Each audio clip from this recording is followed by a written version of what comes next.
Hey, thanks for making it to Veterans Info Tap and VA Housing Education. We are coming at you live. This is actually our last live, right, David, for Yep. the year?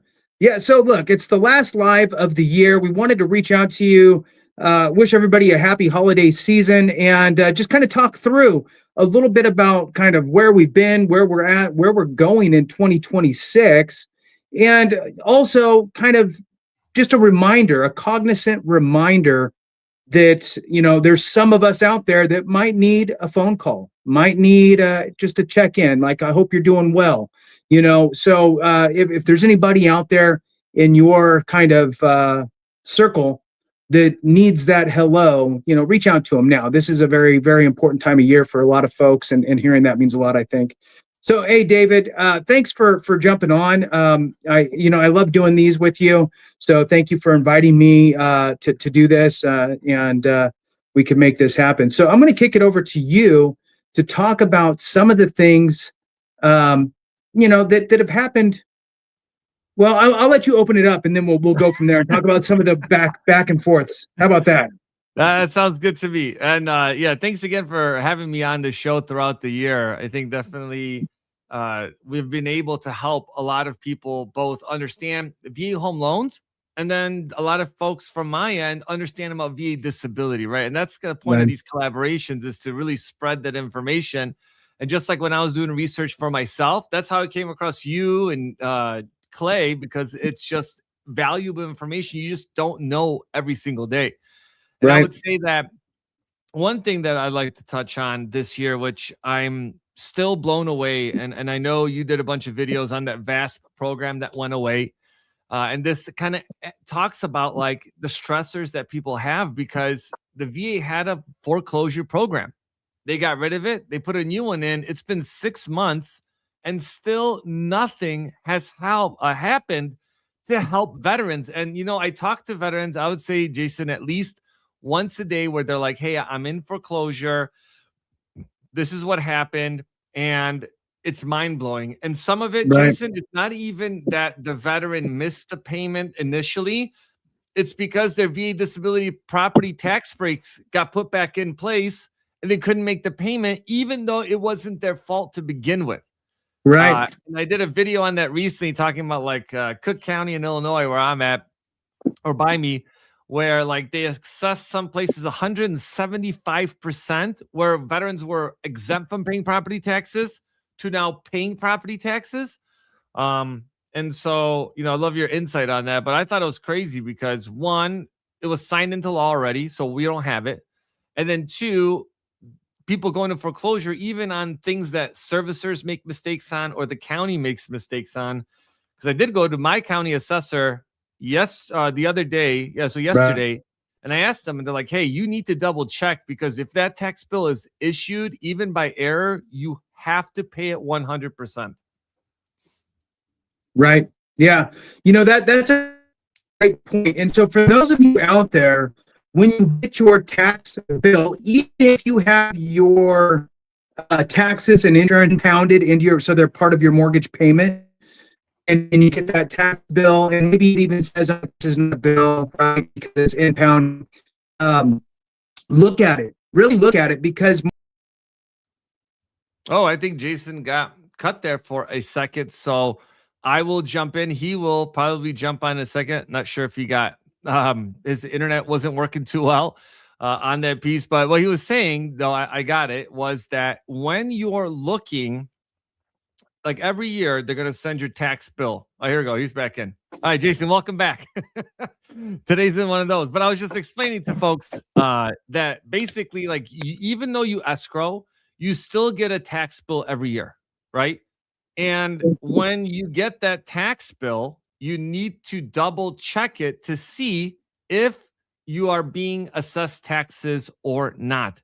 And another big important thing to understand is, for surviving spouses, even if your spouse is 100% permanent in total, normally you have to refile every single year in order to keep that exemption. And the reason why they do that, I learned recently, is that if a surviving spouse remarries, they lose their benefits for the tax exemption. Wow. Yeah. And so, sorry, I felt, and, welcome to, I can't wait for this year to be over. Right. So, yeah, to the point I don't know if you covered it, is check your tax bill, because if your assessed value is wrong, you Oh need to yeah. go contest that with your county tax assessor's office. It's not a perfect science. They're just throwing out guesses on how much your property is worth, and that could even be land. Okay, so if you own a piece of land, 5 acres or something, or more, whatever you own, they could be taxing you at a much higher rate than what the actual value is. So just be cognizant of that, as well. It's just important, because not everybody gets this full tax exemption. There's a lot of us that are paying taxes on our properties because you don't have 100%, or your state doesn't offer full tax exemption based on whatever percentage you're at. So make sure that you're being assessed the right value. A lot of times what happens is you have to, there's a little window of opportunity, and typically it's different for every state and county even. But usually it's at the very beginning of the year. So, January 1, you need to get in there and start having that conversation before they send out their tax assessments and tax bills and so forth. Sorry about that. Here we are. So, a good point that you brought up, and this is another thing that we need to kind of, I guess, keep an eye on. The replacement legislation that went through and became law. I forgot what it's even called now, but the replacement of VASP. Yep. For the foreclosure stuff. So even though it became law, the VA still has to figure it out. They still have to set up kind of all of the parameters, how they're going to deal with it, train people on it.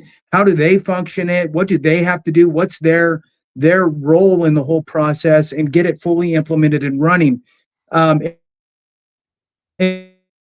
my question to you, David, is, because this is your world, the mortgage world, and you understand it from a couple different perspectives, which is why it's great having you on. You understand it from the boots on the ground loan officer kind of mentality, but then you also understand it from the bigger picture, corporate running a mortgage, industry type of a perspective.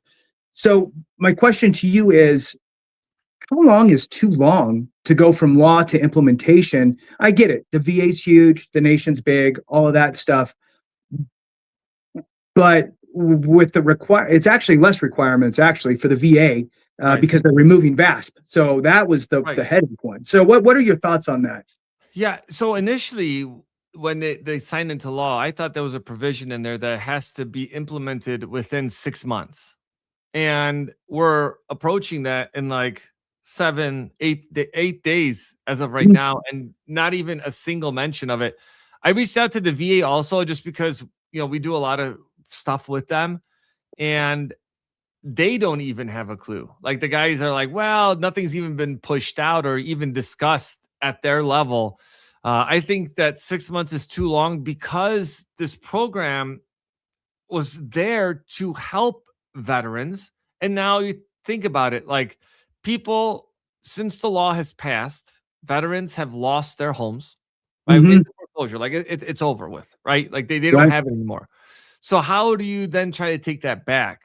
So I don't remember how long it took them to implement the VASP program, which I think was a lot more complicated program than Yeah. this one. Yeah.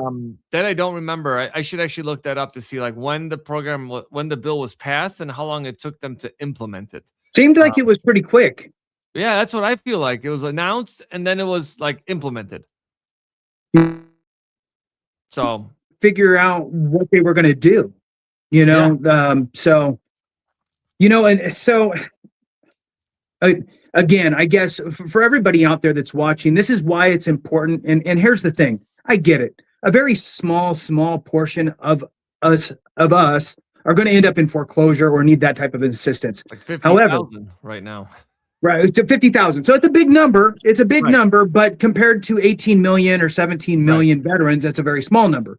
So the point though is that even if you are not in need of it today, heaven forbid, right, that you ever need it in the future, but it's good to know that it's there just in case.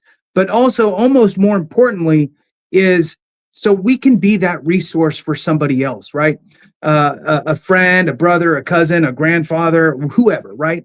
Somebody you ran into at Starbucks and you're talking to them about whatever, and they're like, yeah, having some troubles, whatever.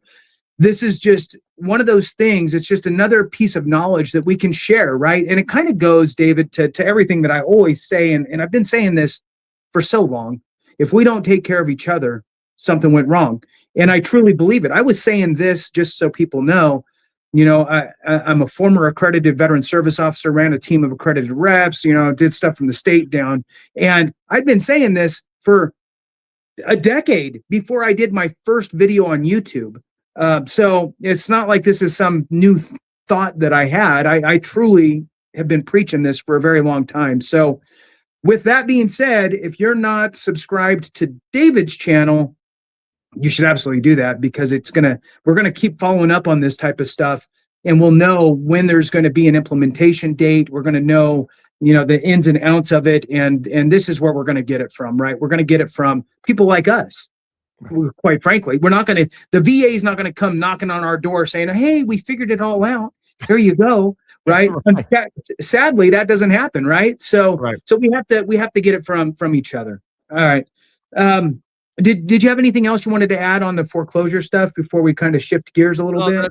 That's good. And the funny thing for everyone that's listening out there, like I also had a question. I asked you, Jason. I remember I was like, where did you come up with the tagline? And you're like, you know what? I was actually doing it way back before when we met up not that long ago. So no, that's pretty good. I think that's good on the foreclosure part. What's been going on with VA disability changes, and if you're seeing things coming up until next year?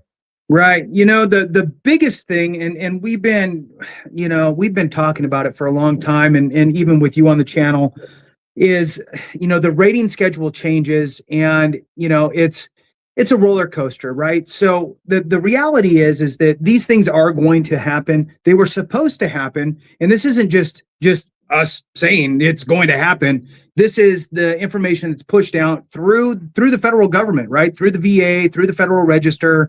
They have dates put in place. Now they're placeholder dates, but it gives us an indication on when they're going to implement things. They've kicked the can down the road several times.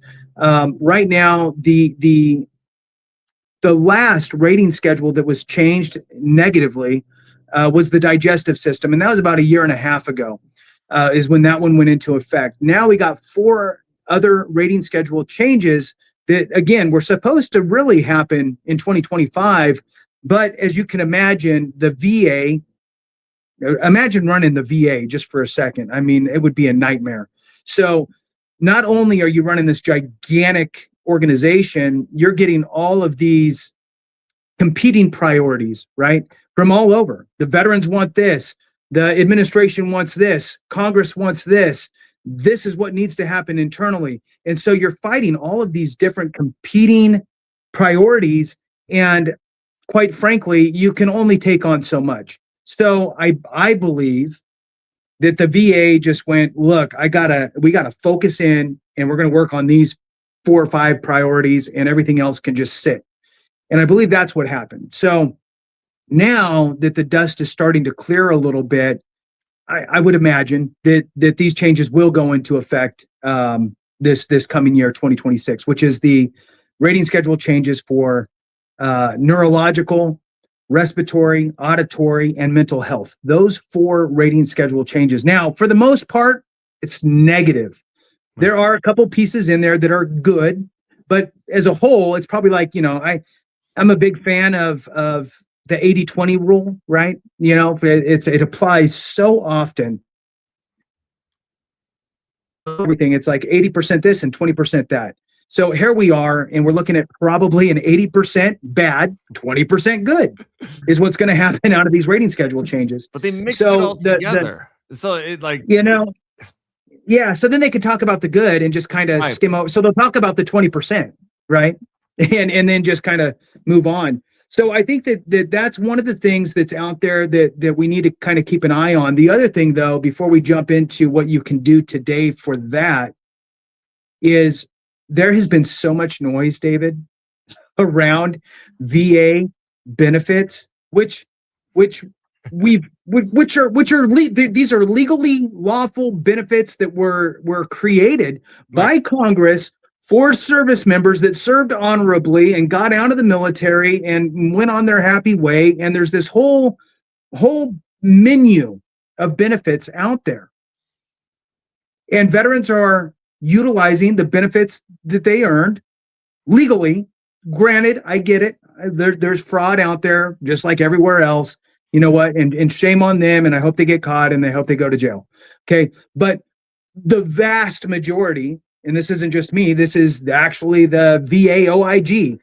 It's a very small, minute percentage, less than like a 0.5% type of percentage. I mean, it's very tiny.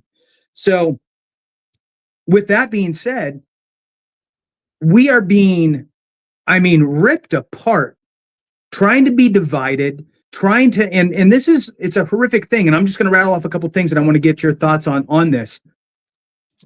So I have just this weird, bad feeling about it all. So we have all of this stuff that we normally see, like the Congressional Budget Office saying, hey, if you cut these benefits, you'll save this much money. Okay, that's kind of the normal stuff. You'll get a little bit of the publicity in some publications like the Washington Post. Usually that happens at least once a year. This time it was a little overboard. There was, it was a series of attacks, we'll call it. Then we had retired Lieutenant Colonel Gade, who testified at the Senate hearing about how veterans benefits are really doing more harm than good for veterans, which is just mind-blowing to me.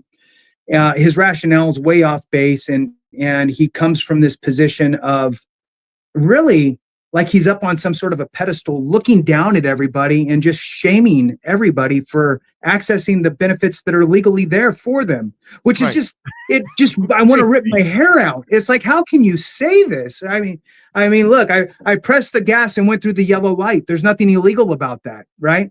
So, you can't even, and it's not even that bad. I mean, you're going through green lights. There's no, so we have that going on. We have Medal of Honor recipients that are talking about reforms. We have congressional members that are questioning VA disability compensation. And so all of these things are adding up. I'm going to give this last piece, then I want your thoughts.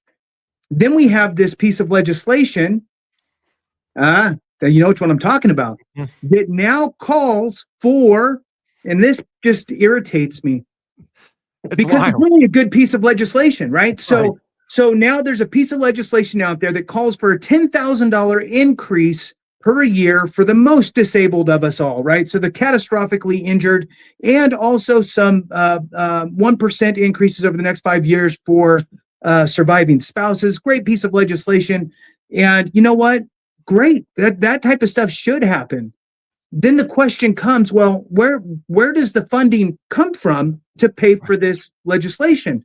And for everybody out there, well, it should come from the federal government. I mean, this is for catastrophically injured veterans, right? This is for disabled veterans. This is for people that served our country and gave a lot, right? So who should pay for it?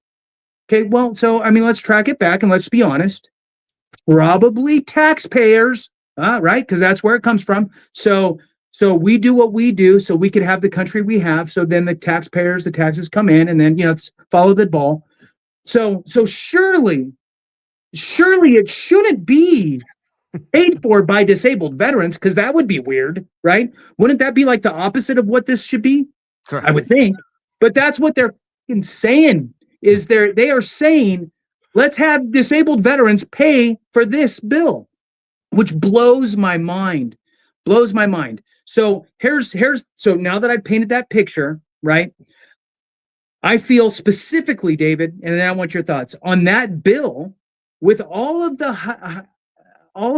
high just disregard for veterans that had happened, with all of this rhetoric, all of that leading up to this bill. And now we have this bill that, in my opinion, is pitting veteran against veteran, which which how do you conquer, right? Divide and conquer. It's easier to split up and then just crush, split up, crush, right? Somebody's reading the Art of War somewhere, while they're doing legislation. So my question to you, David, is what are your thoughts specifically on that bill? Yep. Dive into it a little bit deeper on how it's going to be funded if it goes through the way that it's written. Okay. And how do you feel about all of this rhetoric leading up to this? And I feel like it's kind of hit this peak with this bill where now it's this divide even more.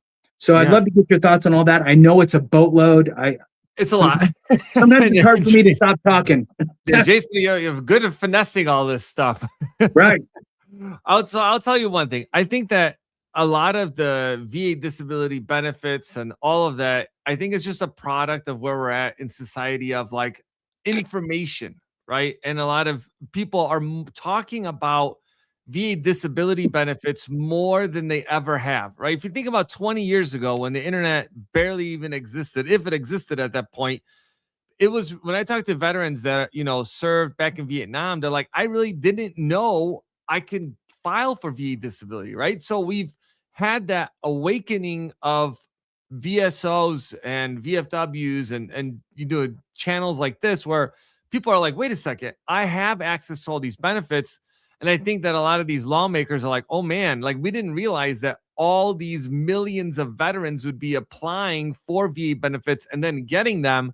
And now all of a sudden they're in this position of like, how do we cut these benefits back, which I think is somewhat difficult. But also, if you look at the VA's website, they have a statistical model that, right now there's like 18 million veterans, but that's going to shrink drastically over like the next 20 years, like significant reduction in the amount of veterans that are that currently are out there, right? I think it goes from like 18 million to maybe 8 million. Like, so that's a huge reduction in that piece on that.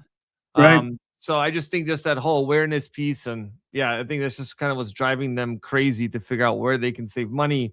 Now, to talk about this bill that they're talking about, I think is kind of crazy what they're doing with the bill where the top disabled veterans getting the $10,000. The way it's being funded is through the VA home loan. Okay. And the way that they're doing that is they're saying that any veteran that has a VA disability rating of 70% or less using the VA loan for the second time will have to now pay the VA funding fee. Okay. I know that so really quick, David, really quick. So really it's 10% to 70% because everybody else is already paying. Yep. So it's really the 10 to 70. So to frame that up, disabled veterans. Right. So the way it works today is that if you have a 10% rating or greater, you don't pay the VA funding fee at all, right? You refinance, you purchase a house, you do a cash out, you do a VA assumption, construction loan, whatever that VA allows, you don't have to pay that VA funding fee. This new concept, essentially what would happen is that the first time you use the VA loan and let's say you have a 10% disability rating or 10 to 70, you don't pay the VA funding fee per the standard norm. But the second time you use it, which would also include interest rate reduction refinance loans, cash out refinances, purchasing a new property, then you would go back to the old rules that if you don't put a down payment, you have to pay a higher VA funding fee. And that'd be the folks between 10 and 70% rated for that, which again, I think that's crazy. And that's what they're using basically to pay for this.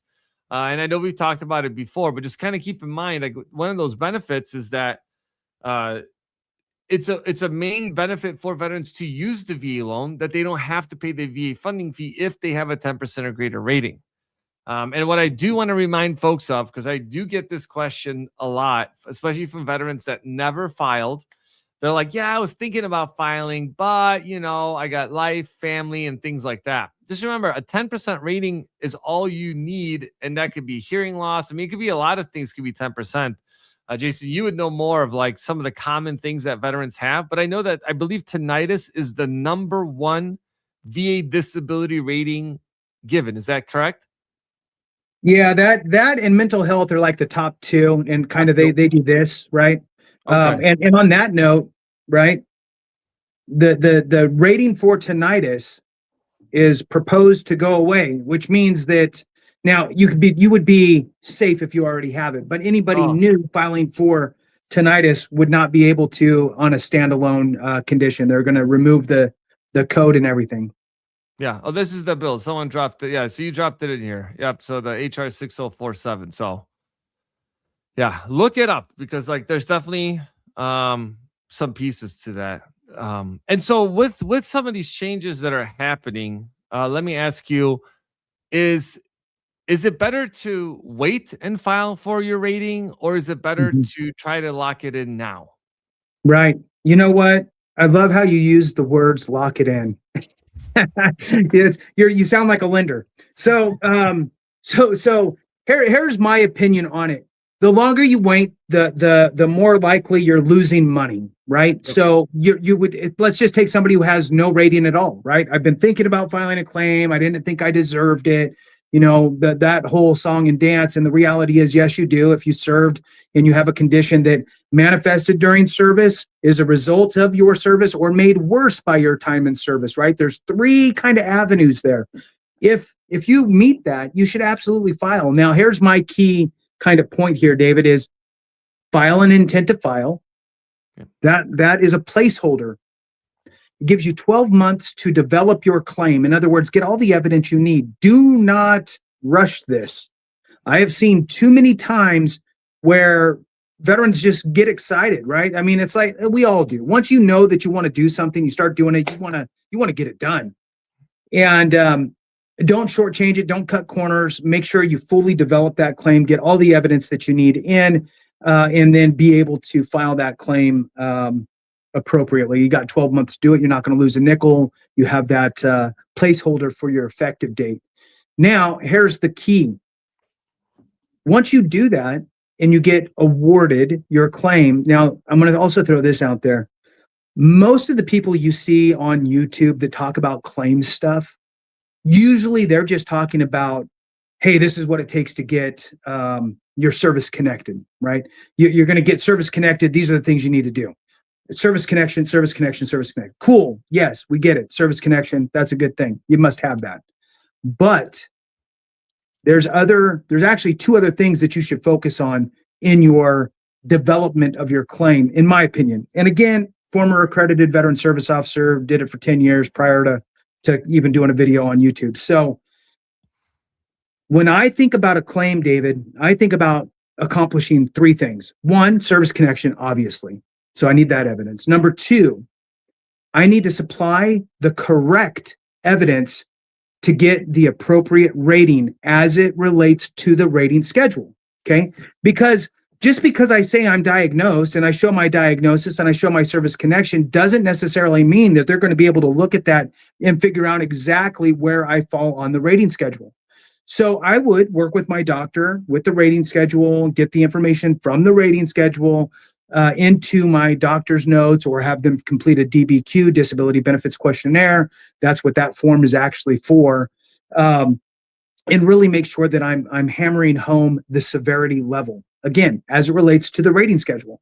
Now, if I meet the criteria for a 30% rating for a condition and not the 50%, that's fine. At least I know that I meet the criteria for the 30.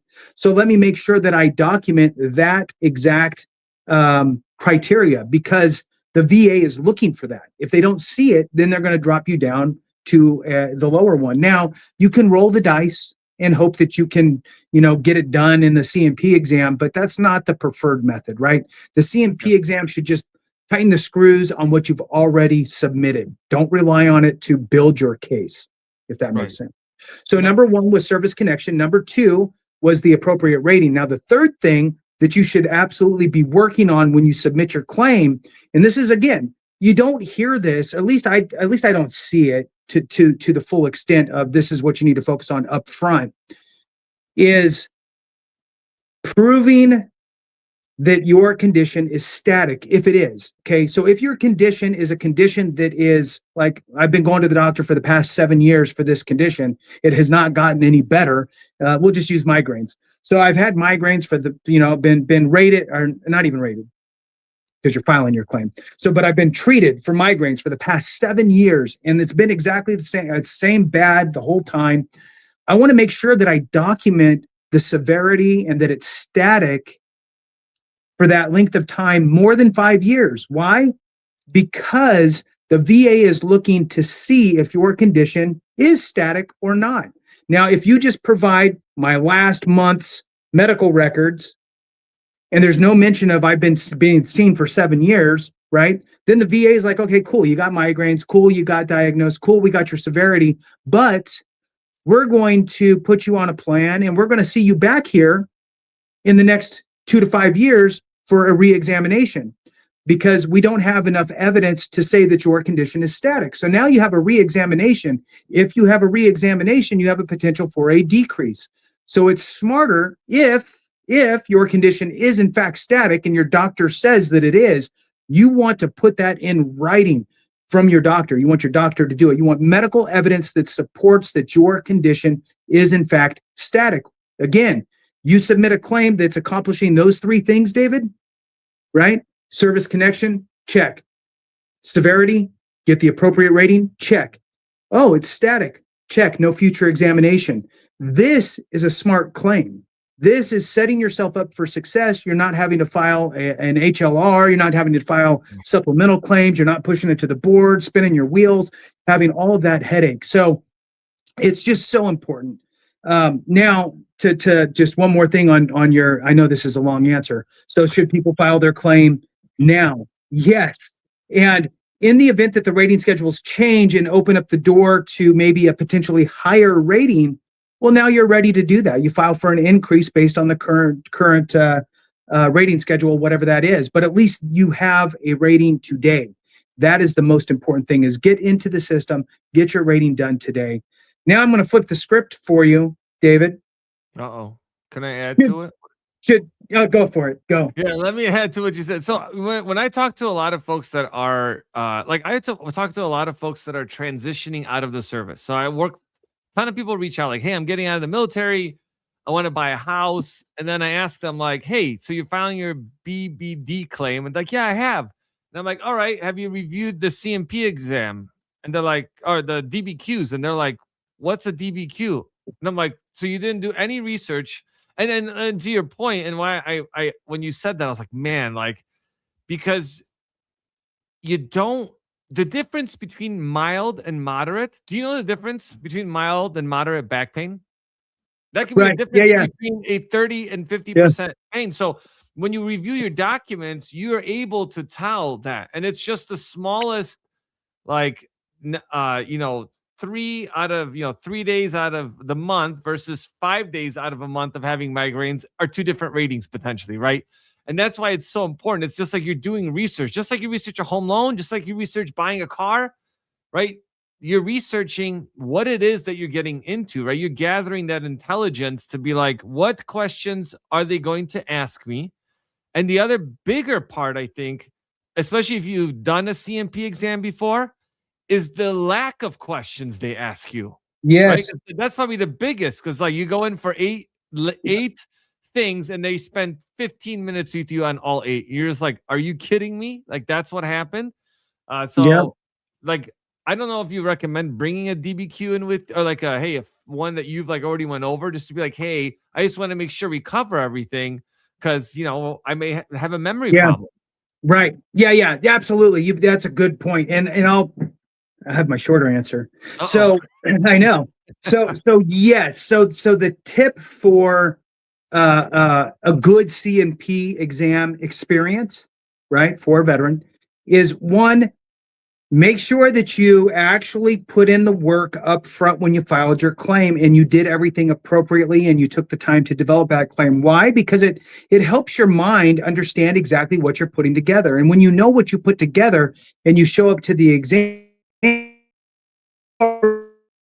right? You've looked at the schedule of ratings. You've had conversations with the doctor. You know where you sit in that world. So you're already 10 steps ahead of everybody else. Then, yes, take notes, right? The doctor might not take them from you, but you can take notes. And look, it might feel weird. And that's what I always kind of think about and hear is, well, I feel kind of, it feels weird to walk in with, a bunch of notes, to walk in there. Just go in there with them and just say, hey, I hope you don't mind. I brought some notes because this is really important to me. I don't want to miss anything. And they're like, oh yeah, sure, no problem, right? And then you can just really make sure that you're hammering home on all of the information that they need. 100%. No, Man, that's that was awesome. short. Yeah, because you definitely don't want to go in blind. No, not at all. No. So another thing to kind of think about, I think here is when it comes to really structuring your claim, right? It's nice to have a second set of eyes. Okay. It's nice to have a sounding board. It's nice to make sure that you're not missing anything. A lot of people aren't even aware that you can, two things. One, that intent to file. Okay. Very important. And I find that a lot of people get, hesitant. Okay, yeah, sure, I'll file it. It sounds good. But God, I don't really know what I'm going to do. So I'm going to hold off on that until I'm ready to file it. No, wrong answer.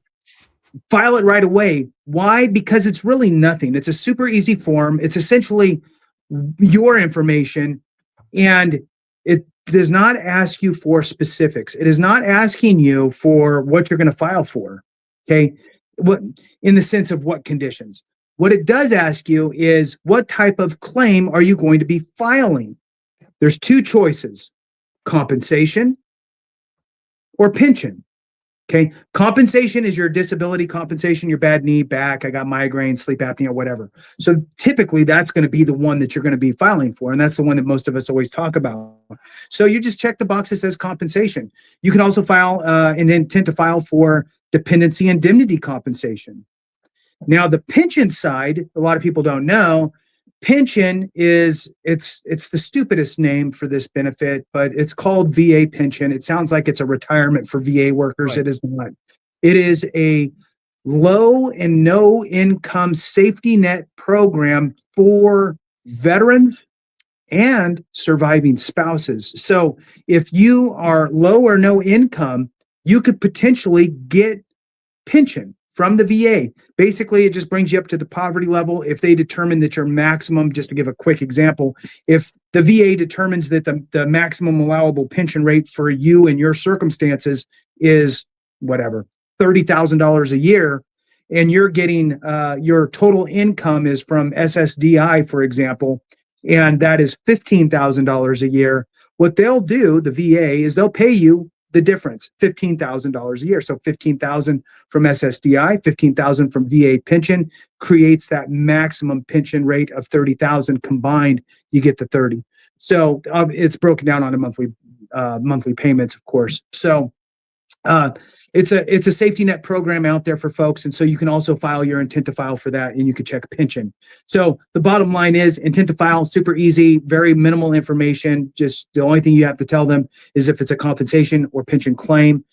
The other kind of important thing, I think, is having that second set of eyes, right? To make sure that you're signing what you need to sign, that you're gathering what you need to gather, and really opening up your mindset to the potential direct service connections, the potential increases that you might have, secondary conditions, all of that type of stuff. Like always, I always suggest try to find a free accredited resource out there to help you through it. There's some really great ones out there, but then, I mean, it's a big country and sometimes it's hard to find good people. If you cannot find anybody, we're happy to help you. Evidence-based VA claims. Information's in all the different videos. Here's the thing on this, and I just want to throw this out there to everybody. We created evidence-based VA claims because we didn't want people to either A, just not file a claim, or B, go to some place that's going to charge them 5 times the amount of their increase. It's just insane. So Ideally, we want you to go work with a free accredited resource. Even our website says, why should you use evidence-based VA claims? You shouldn't. You shouldn't. Please don't. Go find a free resource. It's just that we're not naive. We know that not everybody has the same quality access. So anyway, David, when it comes to the housing market, okay, we're getting ready to turn the page here, move into next year. We have a lot of people that, and I've seen it in the comments, that didn't even know that they could utilize their VA home loan more than once. Yep. Let alone, here's a big one, let alone use it more than once, but actually have more than one.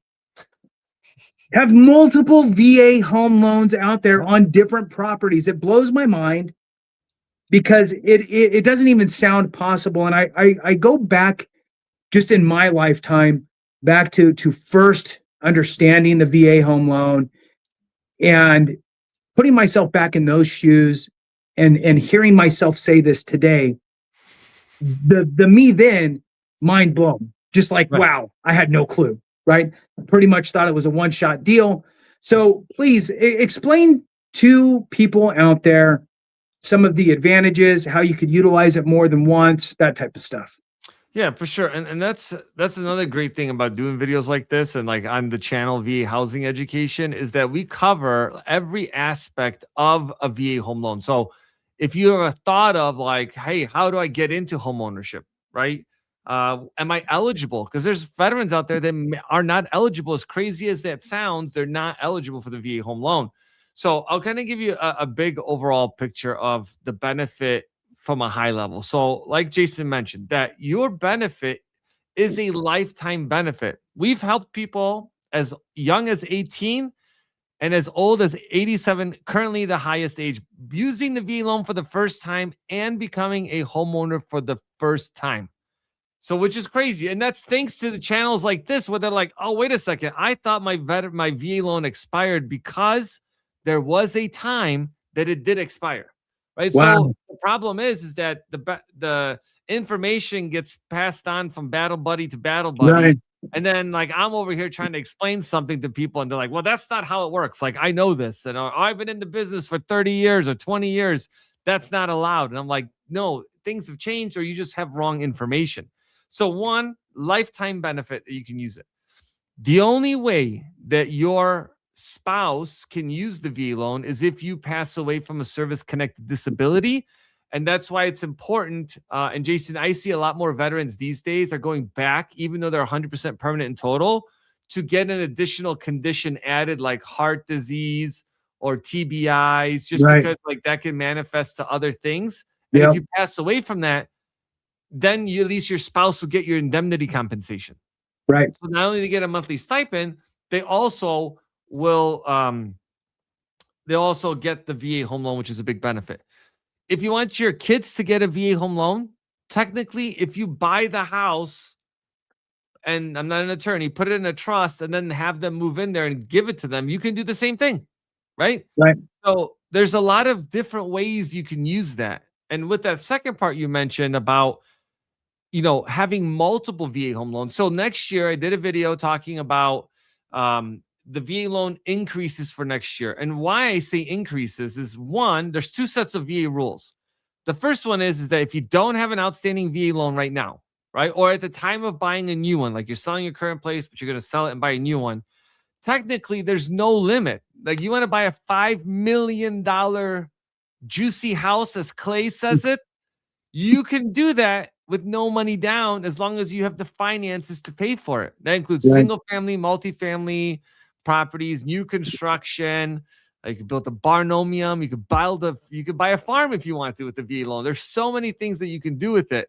And then there's a second set of rules that if you have a VA loan, what it maxes out at. So in 2026, it's $832,750. There's a lot of numbers to remember.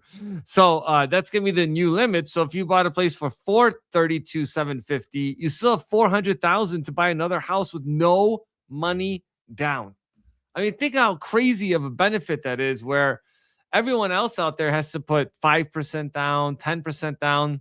And if you look at like conventional loans, because veterans get steered away from their benefits at times, not in a like, oh, it makes sense to do something else, but in a like, hey, we just don't want to deal with the VA. Why don't we just put them in a conventional loan? Even if you do 5% down with a conventional loan, it's still cheaper to use a VA loan with no money down because of private mortgage insurance and higher rates on conventional loans. So, Yeah. yeah. And somebody asked a question. I'm just kind of like swinging over here. I want to highlight this question because it's kind of funny. David, do you offer better rates than Veterans United? I have a 270 mortgage in Alabama through Veterans United. I'm paying like $1,800 a month at like 5.85 or something like that currently. So I'll tell you this.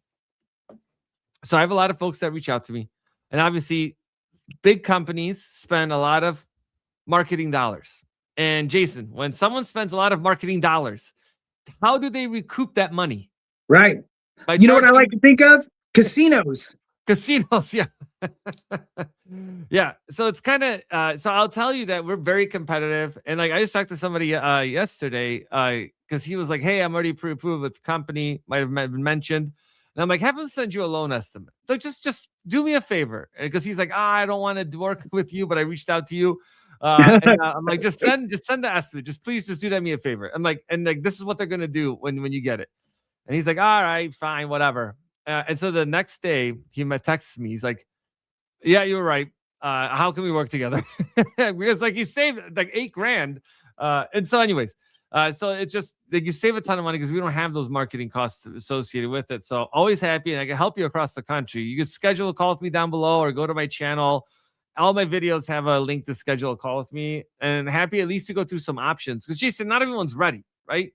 And I Huge. want you to call 6 months or a year out because Right. at least then you know where you stand. It's just like with VA disability. It's that if you don't prepare for it, like, yeah, file your intent and then prepare for it, right? Gather all the evidence, put everything together. It's the same thing with the VA home loan. It's you got to put the time in, which kind of leads me into the next part of 2026 is that I would say, Jason, a lot of people are talking, not complaining, talking about like home values are too high, prices are too expensive.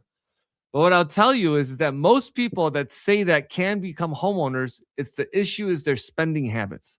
They spend too much money on things that they don't need to spend money on. And that's where the challenge comes in. Because if you think about it, for every $600 a month you spend, roughly equates to $100,000 in purchasing power.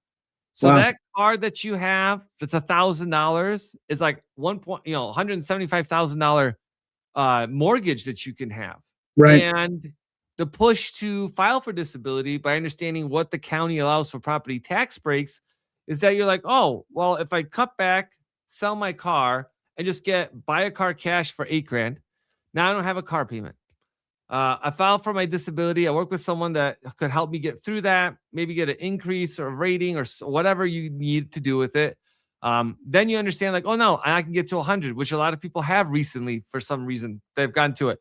Now they're like, hey, I could actually afford being a homeowner now, right? And you clean up their finances, they get back pay, they clear out their debt, and they got a fresh start. And you don't necessarily need to have disability to do that. You just got to buckle down and focus on what's important to you, because what's important to me, what's important to you, Jason, and for you, the individual viewer, it's all going to be different. We all have different priorities, right? Some of us want to be in one place without moving, right? We don't want to listen to a landlord telling us what we can and can't do, right?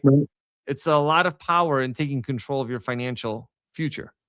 Right. And the other kind of point here is that VA home loans are not just for single family residents. Right. Okay. You could purchase a 2-unit, 3-unit, 4-unit property. You could purchase a condo, townhome if they're approved by VA.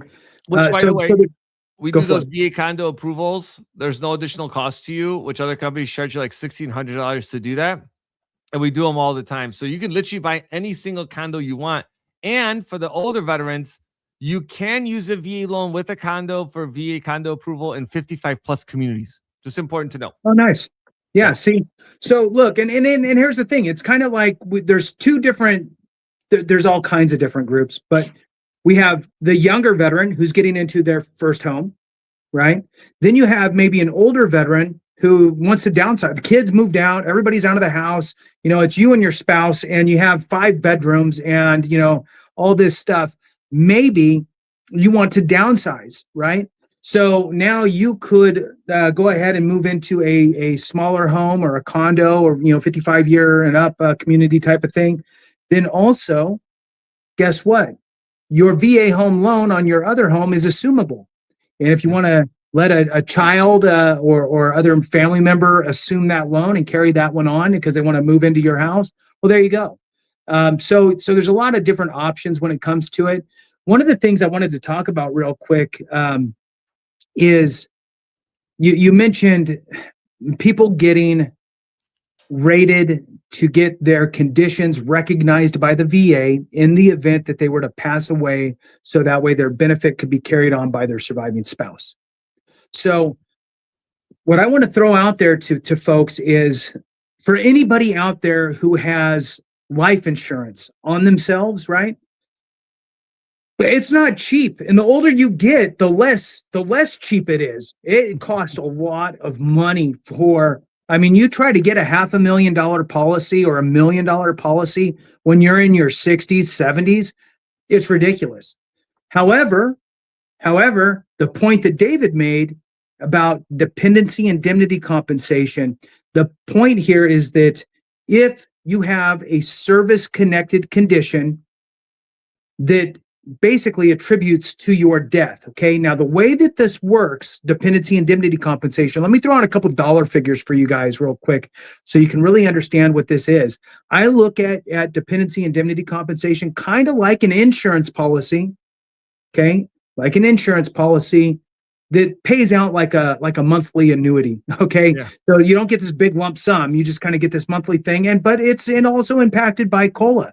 So it will adjust upward year over year. So just to give you some quick dollar amounts, it ranges anywhere from $1,699 per month all the way up to well over $3,000 per month, depending on different, we'll call it add-ons. Okay. So for example, a child added on is $421 to the $1,699. If you were married for 8 years, and this isn't a DIC video, but just give you kind of an overview. It's an extra $360 if the veteran was rated 100% that whole time. If you need aid in attendance as the surviving spouse, for example, you get another $421. So the numbers add up. And here's the basics of it. And there's more to it. Okay. So again, that's my disclaimer. There's more to it than just this, but this is enough to at least get you aware. There's really 2 main qualifiers. One is the VA looks for cause of death being a service-connected condition. So if the veteran passes away due to a service-connected condition, and there's a nuance here that I'm going to tell you about. So if the veteran passes away due to a service-connected condition, the surviving spouse can apply for and most likely receive dependency indemnity compensation. Now, the nuance is there's 2 spots on a death certificate. There's cause of death and there's contributing cause to death. So this is a very magical form, okay? Here's the example. The VA considers both those the same. So let's just say Vietnam veteran has hypertension. Hypertension is a presumptive condition, by the way. So if you have hypertension and you served in Vietnam or any Agent Orange kind of area, you just show that you have hypertension. You show that you served in an area that's Agent Orange, and they're going to grant you service connection for that hypertension. So now years go by, boom, you die from a heart attack. Well, the death certificate should, and if not, you can get it amended. You should have it say cause of death, heart attack. Contributing cause to death, hypertension. That's what you would need for proof for the VA. So that is an avenue. So for example, you could only have hypertension as your VA disability compensation rating. That waives currently the funding fee for the home. Boom, you pass away from a service-connected condition. You get your DIC. The loan passes over to the surviving spouse, can carry that stuff on. So there is so much value. It's unbelievable. I'm going to give you a dollar amount here in a minute. The other way is if you're rated 100%, including TDIU, for 10 years, 10 years and 1 day, you can pass away from anything. It doesn't have to be service connected. You can walk and get hit by a bus. Yeah. Yeah. Because this is how we're learning. We're learning every day. Yeah. So the VA basically looks at it as though, look, your household has been reliant on this income at this point for 10 years. So you can die from anything after 10 years of being 100%, including TDIU. There's actually some nuances to that as well. They shorten it up for some things, like, for example, if you were 100% since the release from active duty for at least 5 years immediately before their death. So you got out, boom, like a BDD claim, boom, you're 100%. And then 5 years goes by, you can die from anything from that. And then if you're a former prisoner of war, it's just 100% for 1 year before their death. So they really shorten that one up. So here's an amazing dollar figure, and put this in the mindset of life insurance. Okay. This is how you have to think about this, because look, if I have hypertension and I don't have a VA claim and I'm like, it'd only be 10%. Who even cares? Forget it. Right. I don't want to go through the hassle. Okay. Well, let's talk about this for a second. How much is that hassle really worth? Right. One, it waives your funding fee, which is, that's a ton of money. 15,000, depending on your amount. I mean, it's thousands of dollars. So if the surviving spouse were to receive $3,000 a month in dependency indemnity compensation, tax-free money for 20 years, it's almost $750,000. So how much is $750,000 life insurance policy for you at age whatever? We'll say 50, 60, right? It's crazy expensive. It's going to be very expensive. Yeah, it's expensive. So, and especially as we get older, we got more conditions, right? So the more conditions you have, the more that you need to disclose. And if you're not disclosing them, well, then they're not going to give you a high, you're talking $40,000, $30,000 life insurance policies for the ones that say, no questions asked, we will prove you. Those are small ones, right? And this is not accidental death, right? This is legit, so think about that as a way to really cover yourself. I mean, I know that the older we get, the more mortality starts to kind of get in our minds, and we start to think about this future planning, right? In addition, you could pre-register for your burial. You'll go to your state veteran cemetery or VA cemetery. Check them out. Go there, check it out. If you haven't, have a conversation with the people that work there, the director, what have you, and ask them. I mean, they got column burials, they got, the regular plots, they got all kinds of things. So all that to say is that you think that veterans don't know a lot about the benefits that we have. Imagine the surviving spouse. Right? That's 100%. I mean, yeah, they definitely don't know. I know my wife doesn't know. I do this, right? And it's like, they're just like, I don't even know what you do in the military, to be honest. And so, yeah, just to know these, and then that event happens. Like we do, I do a lot of events, like veteran events, right? And we'll have spouses that like, oh, my husband passed away 8 years from his service connection. I don't really have any benefits from that. And I'm like, what do you mean? So we get them connected, and now all of a sudden they get a property tax break for last 5 years to get a refund. They get their indemnity compensation and some back pay. But it's definitely like a lot of people just don't realize it, or they'll try to do things when it's kind of at the finish line where it may be too late. Like especially filing for VA disability, right?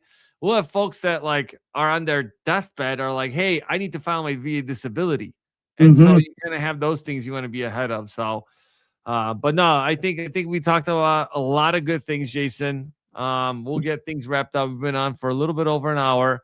I just want to say thank you to everyone that joined us. Merry Christmas, happy holidays to everyone out there. And like Jason mentioned earlier, there's definitely folks out there that may need some help. So reach out to them, say hi, especially during these times. And make sure that you guys subscribe to both of our channels. And Jason, I'll let you close it out with your signature closing. Yeah, yeah, and I'm going to throw something else out there real quick. There's so many of us, right? So many veterans, so many spouses, dependents, all that, and we're all at different levels and in our lives, and some are more fortunate than others, and it's the way that it is. If you are so inclined, I suggest reaching out to your local VFWs, American Legion, DAVs. I know it's Christmas Eve at this point. So, but in the event that there's veterans in need, typically they're going to reach out to those organizations in your local area, right? Not national. Then don't call them. Call your local contact at these different organizations. And maybe they need a bag of groceries, right? That type of stuff. If you want to keep it in the hands of veterans and spouses and dependents, the veteran sphere, if you will, that might be a way. They might pick up the phone, they might not. There might be an email, but like I said, if you're so inclined to help out your brothers and sisters in your local area, that's how you do it. A lot of people don't realize, David, that these organizations at the local level, are actually doing really good things at the local level. I've been involved with a bunch of them, and one of the most common things I see is installing wheelchair ramps at for veterans and surviving spouses and so forth. So, like I said, if a veteran's in need, they're going to reach out typically to those organizations. If you're a veteran in need, reach out to one of those organizations. And look, keep an eye on the channels here. We're happy to be here for you guys as well. We really do appreciate all of your support. This has been a fantastic year. We really do appreciate every single one of you. Have a great one. Have a happy holidays, whatever you celebrate. Merry Christmas to those out there that celebrate Christmas, and have a very safe and happy new year. And then we'll be doing another live in January at some point. We just don't know when. So we'll see you then, and we'll catch up. So with that, thanks so much for watching. We really do truly appreciate you. Have a great one. And remember, if we don't take care of each other, something went wrong.